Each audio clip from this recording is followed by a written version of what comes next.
ওকে, hello সবাইকে। আমাদের third ভিডিওতে, যে ভিডিওতে আমরা কথা বলবো অফ পেজ এসইও নিয়ে। সো আমি এটা এডিট করে অফ পেজ এসইও করে ফেলি। আমাদের ইউআরএল আর কিওয়ার্ড একই থাকছে।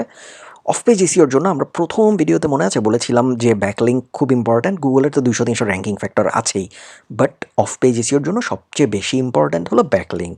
বলা যায় ব্যাকলিঙ্ক 70-80% ইম্পর্ট্যান্ট। এবং এই কারণেই আমরা অফ পেজ এসইও যখন বলি তখন মূলত কথা বলি ব্যাকলিঙ্ক কীভাবে পাওয়া যায় ওটার বিভিন্ন উপায় নিয়ে।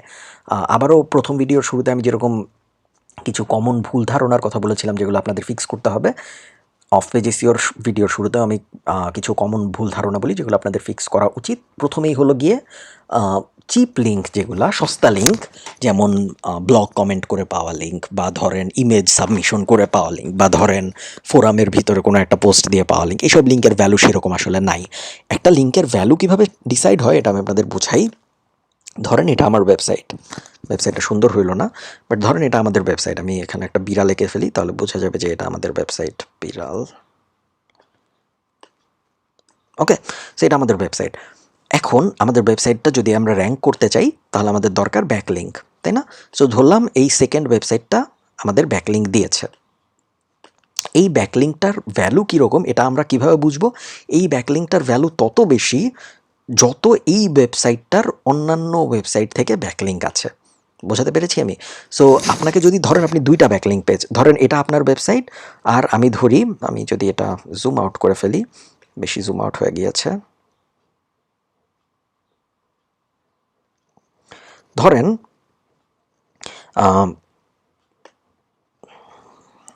হ্যান্ড পাচ্ছি না, হ্যাঁ পেয়েছি। Zoom zoom zoom. তো এটা আমাদের ওয়েবসাইট, এই ওয়েবসাইটটা আমাদের ব্যাকলিঙ্ক দিয়েছে, এই ওয়েবসাইটার আরেক জায়গা থেকে ব্যাকলিঙ্ক পেয়েছে। তো আর আরেকটা ধরেন এটা আমাদের কম্পিটিশন, ওকে। এই কম্পিটিশনও এক জায়গা থেকে ব্যাকলিঙ্ক পেয়েছে, সেই ব্যাকলিঙ্কটা যেই পেজ থেকে পেয়েছে সেই পেজেরও আরেক জায়গা থেকে ব্যাকলিঙ্ক আছে। এখন ধরেন আমি রিয়েল এক্সাম্পল দিয়ে বোঝাই, এটা আমাদের কম্পিটিশন সি। তো যদি এমন হয় আমার বিড়ালের ওয়েবসাইট, আমি ব্যাকলিঙ্ক পেয়েছি ধরেন খুব পপুলার কোনো একটা বিড়ালের ওয়েবসাইট থেকে, যেমন পপুলার বিড়ালের ওয়েবসাইট কি আছে, ধরেন ওয়েবএমডি, pets.webmd, এটা খুব পপুলার একটা ওয়েবসাইট। সো আমি ধরলাম আমি এই ওয়েবসাইটটা থেকে ব্যাকলিঙ্ক পেয়েছি, pet.webmd থেকে, ওকে।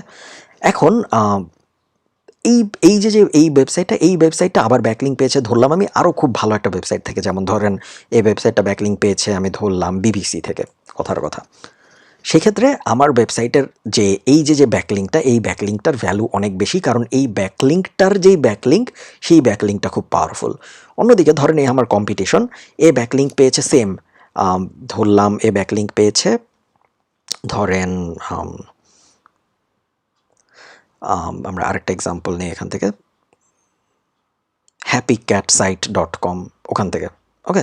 এ ব্যাকলিঙ্ক পেয়েছে হ্যাপি ক্যাট সাইট থেকে। এই হ্যাপি ক্যাট সাইটটা আবার ব্যাকলিঙ্ক পেয়েছে আমি ধরলাম ধরেন catreview.com, এরকম কোনো একটা নর্মাল ওয়েবসাইট থেকে, যে ওয়েবসাইটটা কেউ চিনে না।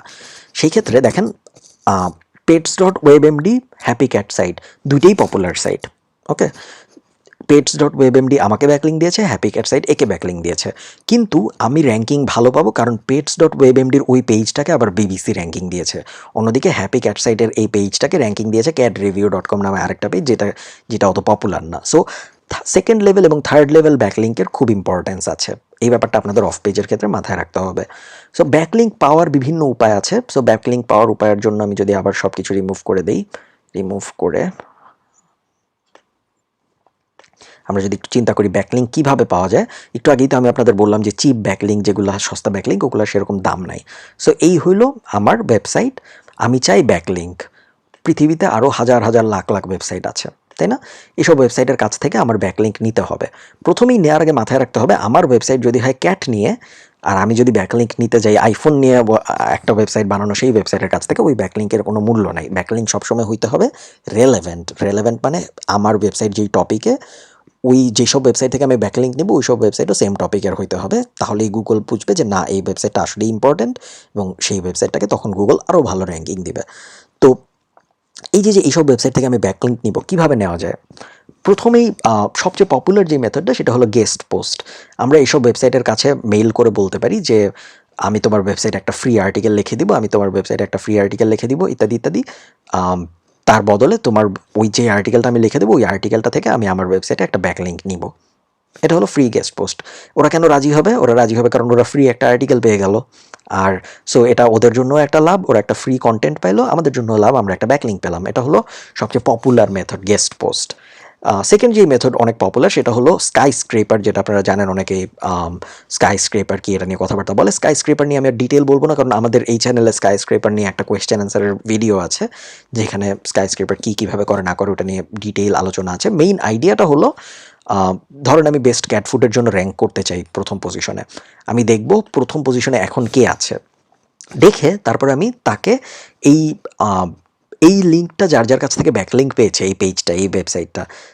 সো প্রথমে আমি দেখব এই প্রথম স্কাই স্ক্রেপার মানে হলো উঁচা বিল্ডিং। ওকে, এটা মাথায় রাখবেন। তো সবচেয়ে এই বেস্ট ক্যাট ফুড কিওয়ার্ডটার জন্য সবচেয়ে উঁচা বিল্ডিং কোনটা এই পেজের মধ্যে? এইটা, কারণ এটা সবচেয়ে উপরে র্যাঙ্কিং পেয়েছে, তাই না? সো আমি এই পেজে যাব, প্রথমে যে এই আর্টিকেলটা পড়ে আমি এর থেকেও ভালো একটা আর্টিকেল লিখবো আমার ওয়েবসাইটে। ওকে, আমার ওয়েবসাইট কোনটা? এইটা, felineliving.net। ওই ওয়েবসাইটে আমি এই আর্টিকেলটা থেকেও ভালো একটা আর্টিকেল লিখবো, এই আর্টিকেলটা থেকেও ইনডেপথ, এই আর্টিকেলটা থেকেও বেশি ইনফরমেশন বলা, বেশি ওয়ার্ড কাউন্ট, বেশি ছবি, বেশি ভিডিও, সব বেশি বেশি ভালো লেখে আমি যেটা করব, এই আর্টিকেলটা যাদের কাছ থেকে ব্যাকলিঙ্ক পেয়েছে তাদের কাছে যাব, তাদের কাছে যেয়ে বলবো যে তুমি তো ওই আর্টিকেলটাকে ব্যাকলিঙ্ক দিয়েছিলা, আমার আর্টিকেলটা আরও ভালো, আমাকে একটা ব্যাকলিঙ্ক দাও। ওটাই হলো স্কাই স্ক্রেপার। সবচেয়ে উঁচা বিল্ডিংটাকে কপি করব, তার থেকে উঁচা একটা বিল্ডিং বানাবো, তারপর ওই বিল্ডিংটাকে যারা ব্যাকলিঙ্ক দিয়েছিল তাদের কাছ থেকে আমি ব্যাকলিঙ্ক দিব। ওকে, সো এই দুইটা মেথড গেল, guest post, backlink. Guest post এবং স্কাই স্ক্রেপার। এছাড়াও আরও হাজার হাজার মেথড আছে। আমি অফ পেজ এসইওর ক্ষেত্রে আপনাদের রেকমেন্ড করব, চেষ্টা করবেন খুব বেশি মেথড নিয়ে নাড়াচাড়া না করার, যে কোনো একটা বা দুইটা মেথড। সো প্রথমে 4-5টা মেথড নিয়ে আমাদের, বাকি অন্যান্য অনেক মেথড নিয়ে আমি কথা বলছি না, কারণ passivejournal.com-এ অনেক আর্টিকেল আছে এসইওর ব্যাকলিঙ্কের বিভিন্ন মেথড নিয়ে, এবং passivejournal.com ছাড়াও আরও হাবিজাবি অনেক জায়গায় আপনারা গুগল করলে এসইওর ব্যাকলিঙ্ক কীভাবে পাওয়া যায় এই বিষয়ে হাজার হাজার স্ট্র্যাটেজি আছে মানুষজনের, এবং এটা একটা গুগল সার্চেই পাওয়া যায়, খুব জটিল ব্যাপার না পাওয়া। আমি রেকমেন্ড করব আপনারা ওই সব হাজার হাজার যে রেজাল্ট পাচ্ছেন ওই সব ট্রাই করে দেখেন কোনটা আপনাদের জন্য কাজ করে। যেইটা কাজ করে শুধু সেটাই করবেন তারপর থেকে। এমন না যে আপনি গেস্ট পোস্টও করছেন, আপনি স্কাই স্ক্রেপারও করছেন, আপনি হারো থেকেও লিঙ্ক নিচ্ছেন, আপনি ইনফোগ্রাফিক এসইও করছেন, আপনি সব কিছু করছেন, এরকম না। শুধু যেইটা আপনার জন্য কাজ করে ভালো, খালি ওইটাই করবেন বারবার। যদি খালি ওইটাই করেন, খালি ওইটাই মাল্টিপল করতে থাকেন, তাহলে দেখবেন আপনার ব্যাকলিঙ্ক পাওয়ার সংখ্যা অনেক বেড়ে যাবে। এবং যদি আপনি বেশি ব্যাকলিঙ্ক পান, ইভেনচুয়ালি আপনার র্যাঙ্কিংও ইমপ্রুভ হতে থাকবে যদি ব্যাকলিঙ্কগুলো ভালো কোয়ালিটির হয়। এই ছিল আমাদের অফ পেজের ভিডিও। আশা করি আপনাদের এই 3 পার্টের ভিডিও সিরিজ ভালো লেগেছে। যদি ভালো লেগে থাকে বা যদি আরও কিছু জানতে চান তাহলে আমাকে কমেন্টে জানাতে পারেন, আমি চেষ্টা করবো আপনাদের অ্যান্সার দেওয়ার আপনাদের কমেন্টের। আর দেখা হতে থাকবে আপনাদের সাথে। ধন্যবাদ সবাইকে, টাটা।